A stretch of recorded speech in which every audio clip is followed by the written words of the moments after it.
George, can you help me set up my recording studio? Abso-freaking-lutely. Where voiceover talent are stuck in their closets. Is there a way to improve the quality of my audio files? Oh yeah. And they need to deliver finished audio tracks. You are my hero. Oh, thank you. That's sweet. There is one man who takes it all on. Video time, excellent, Whittam's World. Whittam's World, rated VO.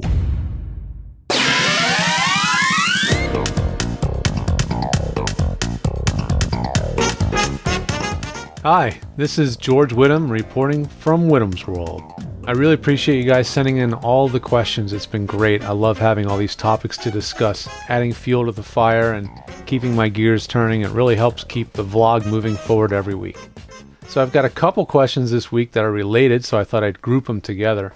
Tom Conklin, voiceover, and Kira Gurnee both had questions about acoustics for inside of your studio. Tom says, I'm getting ready to move from a corner space to a small studio in an old bedroom. It's a fairly small bedroom and I will be looking to treat it acoustically soon, but my concern is not the noise coming in from the outside. That would be soundproofing, right?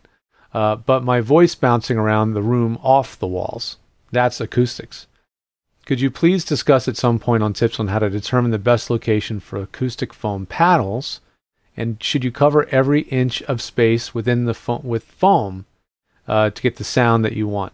And Kira asks, great vlog post, George. Thank you, Kira.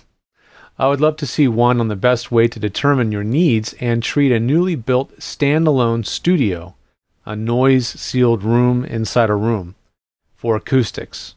Any product recommendations would be helpful too.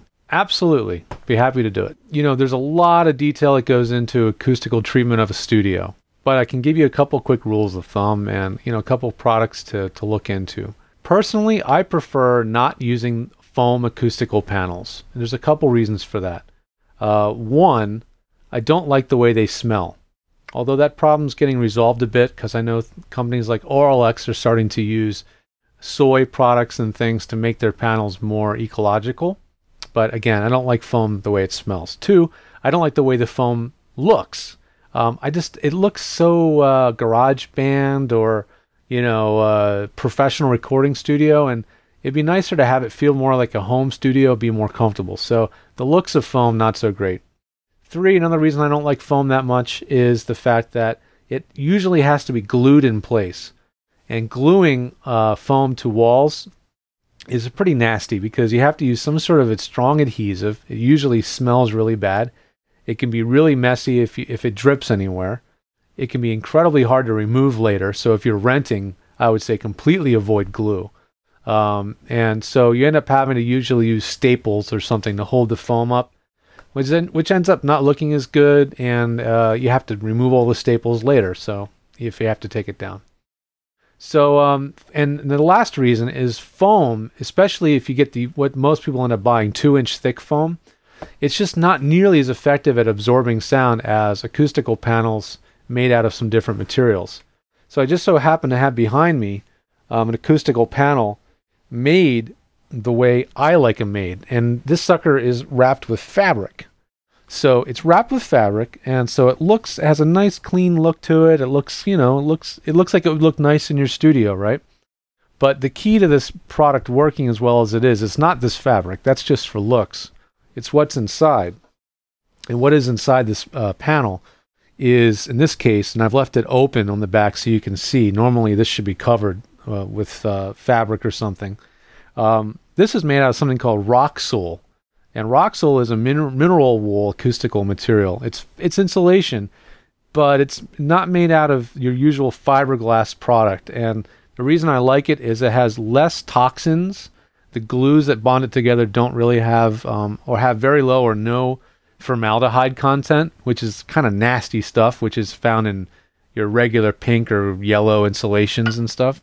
So this stuff's a little bit nicer to deal with. There's also panels you can get made that have cotton inside instead of this, that has zero negative or zero bad content in regards to toxins.